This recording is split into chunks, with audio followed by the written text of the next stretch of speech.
আজকের এপিসোডে আমরা স্মরণ করছি এমন একজন অভিনেতাকে যিনি বাংলা সিনেমার ইতিহাসে এক অদ্ভুত জায়গা দখল করে আছেন।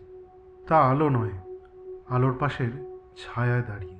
তার নাম পোস্টারে থাকতো না, তাকে নিয়ে ফ্যানদের উন্মাদনা দেখা যেত না, তার জন্মদিনে সামাজিক মাধ্যমে অভিনন্দনের ঝড় উঠত না, কিন্তু তাকে ছাড়া সেই ছবিগুলোকে ভাবাই যায় না। তিনি ছিলেন এক শিল্পী, তিনি ছিলেন সেই শিল্পী যিনি নায়ক নন, তবুও গল্পের শ্বাস তিনি, যিনি তারকা নন তবুও পর্দায় সবচেয়ে বাস্তব মানুষটি।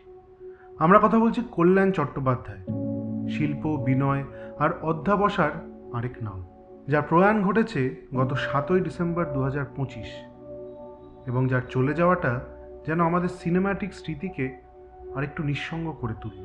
1942 সালে মুর্শিদাবাদের বহরমপুরে কল্যাণবাবুর জন্ম। তার বড় হওয়া একদম সাধারণ পরিবেশে, সেই মধ্যবিত্ত বাস্তবতা যেখানে স্বপ্ন দেখাও একটা বিলাসিতা, কিন্তু মানুষের অন্তরে ভেতরে কিছু কিছু শক্তি থাকে যা প্রথার থেকেও বেশি শক্তিশালী। কল্যাণ চট্টোপাধ্যায়ের মধ্যে সেই রকমই একটি শক্তি ছিল, মানুষের আবেগকে গভীরভাবে অনুভব করার শক্তি, সাধারণের মধ্যে অসাধারণ খুঁজে পাওয়ার ক্ষমতা। অভিনয় শুধু পেশা নয়, মানবিকতাকে বোঝার একটি মাধ্যম। তিনি এই সত্য একদম তার জীবনের শুরু থেকেই বুঝেছিলেন, আর সেই কারণেই তিনি বেছে নিয়েছিলেন এমন একটি পথ যা সেই সময় হয়তো বিপজ্জনক মনে হতে পারত, কিন্তু তিনি পাড়ি দিলেন পুনেতে, film and television institute of India FTII-তে অভিনয় শেখার জন্য। তখনকার সময়ে বাংলার একজন তরুণের পক্ষে অভিনয়কে মূল পেশা হিসেবে বেছে নেওয়াটাই ছিল একটা বিপ্লবের সামিল। তার ওপর সেই স্বপ্নকে শান দিতে দেশ ছাড়িয়ে একেবারে পুনেতে এসে পড়াশোনা করা, এটা ছিল একরকম যুদ্ধই আপনারা বলতে পারেন। FTII তার জীবনে শুধু প্রশিক্ষণই আনেনি, এনেছিল বিশ্বাস, অভিনয়কে মর্যাদার জায়গায় রাখার বিশ্বাস।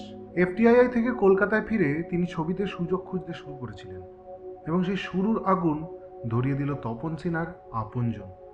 1968 সালের এই ছবিতে তিনি নিজেকে প্রমাণ করলেন, কিন্তু তার থেকেও বড় ঘটনা ঘটল ঠিক এরপর। তার কর্মজীবন থামল না, বিরতি পেল না, ক্লান্তও হলো না। পরবর্তী কয়েক দশকে তিনি যে ভয়ঙ্কর পরিশ্রম করেছেন তা কথায় বর্ণনা করা কঠিন। 4 শতাধিক চলচ্চিত্র।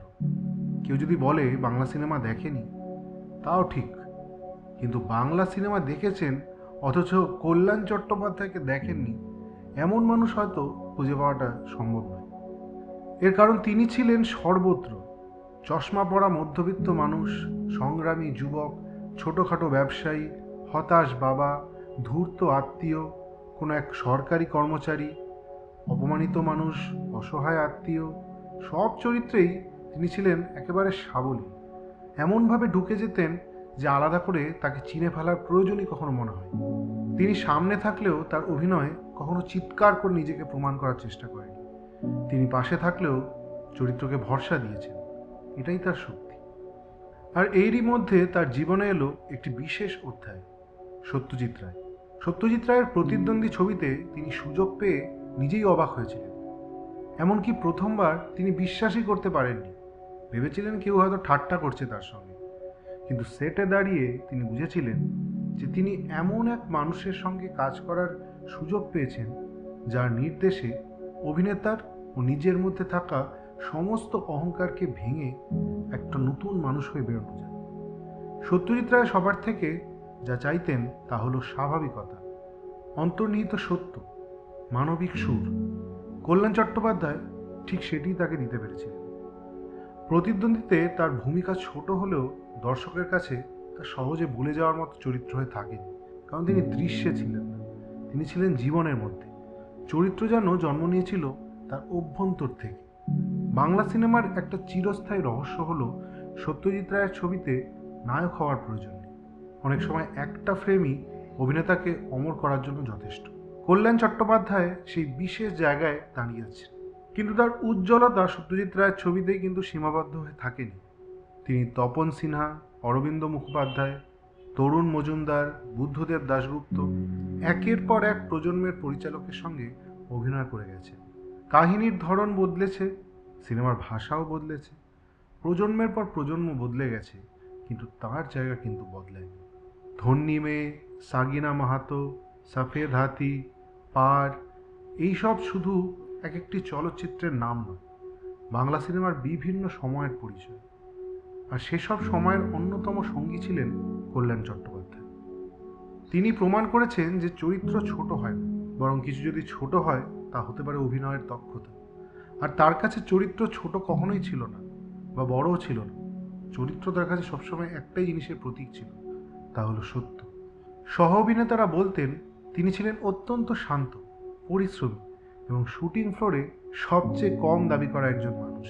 তিনি হয়তো কোনোদিনও তথাকথিত তারকা হয়ে ওঠেননি, কিন্তু তিনি এমন একজন অভিনেতা হয়েছিলেন যার উপর পরিচালকরা চোখ বন্ধ করে ভরসা করতেন, কারণ তাকে চরিত্র বুঝিয়ে বলতে হতো না, তিনি চরিত্রকে অনুভব করতে পারতেন।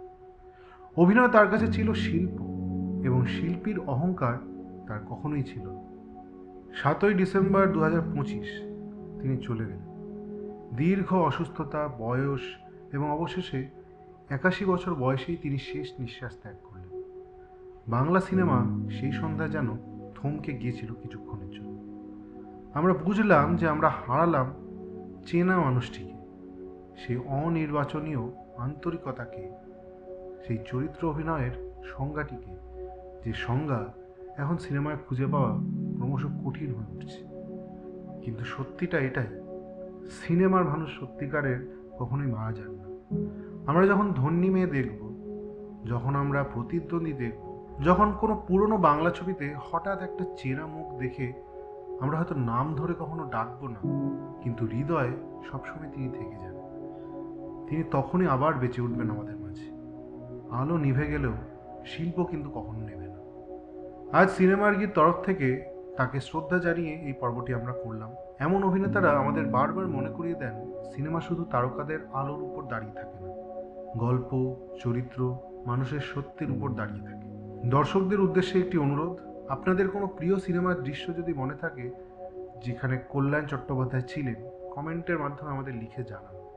শিল্পীকে স্মরণ করা মানে শুধু শোক করা নয়, তার শিল্পকে বাঁচিয়ে রাখা।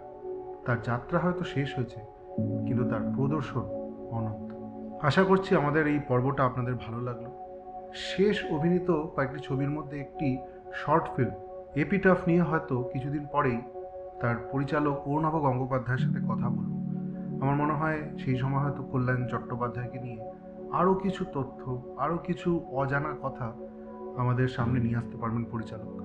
ততদিন অবধি দেখতে থাকুন সিনেমার কি। আমাদের প্রচেষ্টাটি ভালো লেগে থাকলে আমাদের চ্যানেলটিকে সাপোর্ট করুন, মেম্বারশিপ নিন, সাবস্ক্রাইব করুন, শেয়ার করুন এবং কমেন্ট সেকশনের পাশে হাইপ অপশানটিতে ক্লিক করে আমাদের ভিডিওটি আরও অনেক লোকেদের কাছে পৌঁছে দেওয়ার প্রচেষ্টায় আমাদের সঙ্গী হন। ভালো থাকবেন, দেখা হচ্ছে আগামী পর্বে।